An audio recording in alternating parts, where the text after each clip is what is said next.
Bonjour à tous et bienvenue dans ce journal sur Kinweka Télévision, l'Orphée de Kinshasa. J'ai un invité sur ce plateau, M. Jean-Oscar Ngalamouloumé, président de la CIDES, Convention des institutions démocratiques et sociales, ancien candidat président de la République en 2006, ambassadeur pour la paix. Merci d'être avec nous. Bonsoir. Jean-Oscar Ngalamouloumé est l'invité de ce journal. Il est président de la CIDES, Convention des institutions démocratiques et sociales, candidat président de la République en 2006. Rebonjour. Bonjour. Je retourne sur ce plateau, on va parler avec vous un tout petit peu. Vous êtes de ceux qui pensent que seules les élections ne garantissent pas la démocratie. Quelle est votre lecture des enjeux politiques de l'heure? 59 années après l'indépendance est une durée suffisamment longue devant permettre une réflexion profonde pour qu'apparaissent les tendances nouvelles. De ce fait, quelques questions majeures s'imposent. Elle consisterait à savoir comment peut-on rendre la confiance et l'espoir au peuple congolais. Autrement dit, peuple d'abord. Autrement dit, ainsi, il faut aussi se poser la question de savoir comment rétablir les équilibres économiquement rompus.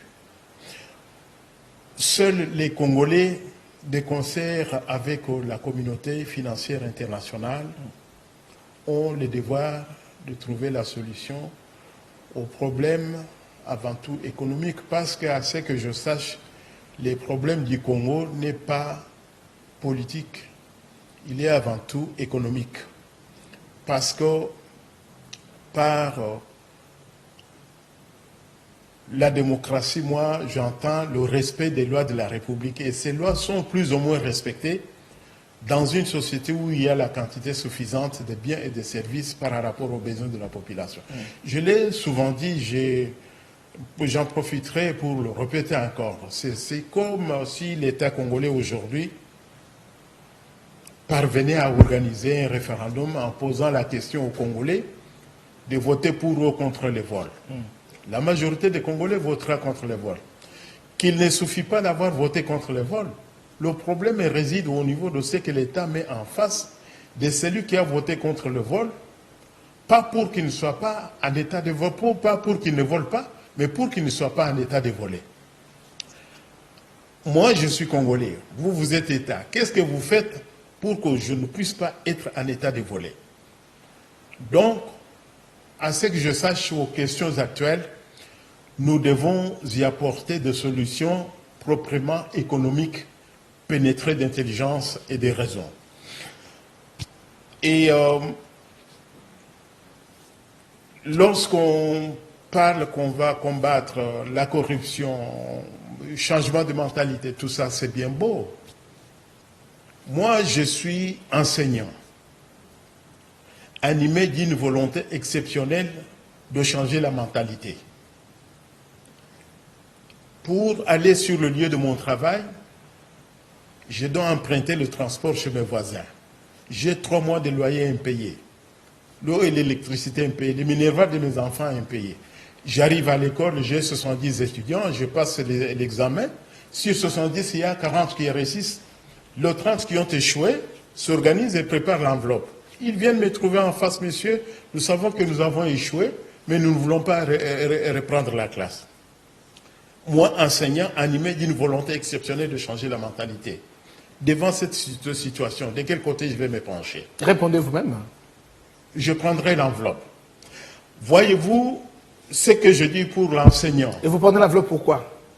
Parce que je suis un état qui fait que je ne puisse pas vivre et en dessous de mes moyens. Alors qu'est-ce que vous proposez pour qu'on sorte de tels problèmes? Lorsqu'on a un malade, il faut lui administrer un traitement approprié à la place des calmants. C'est-à-dire, l'État n'étant pas à mesure de créer plus d'emplois, l'État a le devoir de faciliter la tâche à l'entrepreneuriat privé seul capable de créer plus d'emplois et donner des salaires décents aux travailleurs. Par salaire décent, j'entends que chaque Congolais qui travaille, quel que soit son rang social, puisse, grâce à son salaire, être en mesure de payer les loyers, manger du 1er au 30, assumer le transport, les soins médicaux, l'éducation de ses enfants est épargnée. Et vous avez dit aussi que le démarrage de la RDC est obligé de passer par le rétablissement de l'ordre économique. Qu'est-ce que vous voulez insinuer par là? Depuis le début du siècle, les missions de l'État moderne, c'est-à-dire un État de droit, se sont de plus en plus diversifiées tout en entraînant ces objectifs vers la croissance économique qu'il faut atteindre. La croissance économique est dans une large mesure fonction de l'investissement. Mais la composante la plus appréciée de l'investissement, c'est le capital. En Chiluba, on dit Kantukubianza, Kadika Filobukol Boaditou. Fais-en à l'État comme Hendeleo. Kampompondio, Kama Una Kampompo, Wezuko, Kulunu Bijimba. Kiako, Kiangani. C'est-à-dire, pour rétablir les équilibres économiquement rompus, la tradition fait apparaître clairement que l'État congolais a besoin de deux capitaux, c'est-à-dire le capital financier et le capital humain. Du point de vue capital humain, nous sommes bénis par l'Éternel, le Dieu le Très-Haut, parce que nous sommes estimés à 90 millions. Et s'il arrivait, nos fils que 50 millions de Congolais trouver de l'emploi, avec un salaire décent à travers lequel toutes ces 6 conditions que je viens de vous énumérer ici sont respectées. Avec un salaire de base de 500 $. Il y a lieu d'avoir le salaire de 500 $ dans ce pays comme SMIC. Sur les 500 $, l'État ne retient que 50 $ d'impôts chaque mois. Prenons les 50 $, multiplions par 50 millions de Congolais qui travaillent. L'État aura dans sa caisse 2,5 milliards d'impôts seulement sur la masse salariale par mois. Et si on prend 2,5 milliards multipliés par 12 mois, l'État aura dans la caisse 30 milliards d'impôts seulement sur la masse salariale. Et on prend, et si l'État a déjà 30 milliards d'impôts sur la masse salariale en y ajoutant des GERAD, des GI, des GEM, et la douane et d'autres services d'impôts connexes, moi je vois le budget de ce pays autour de 60 à 70 milliards. Alors quelles sont les stratégies pour vous ou un plan du développement pour la RDC? Étant donné que l'État congolais a des possibilités pour rétablir les équilibres économiquement rompus, où il autofinance sa reconstruction, où il fait recours à la communauté financière internationale. Du point de vue de l'autofinancement,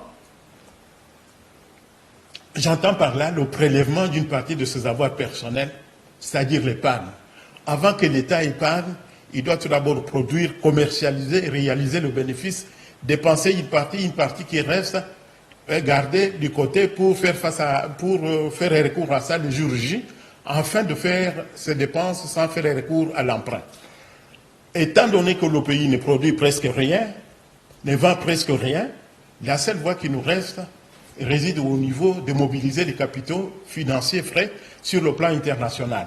Non seulement mobiliser les capitaux financiers, mais renforcer aussi les contrôles de l'affectation de ces capitaux vers le réaménagement des facteurs de la production pour la meilleure consommation et la création de nombreux emplois. Merci, Monsieur Jean-Oscar Ngala-Mouloumé. Je rappelle à tout le monde que vous êtes président de la CIDES, Convention des institutions démocratiques et sociales, ancien candidat président de la République en 2006, et vous n'êtes pas revenu en 2011 et en 2018 non plus. Pour quelle raison?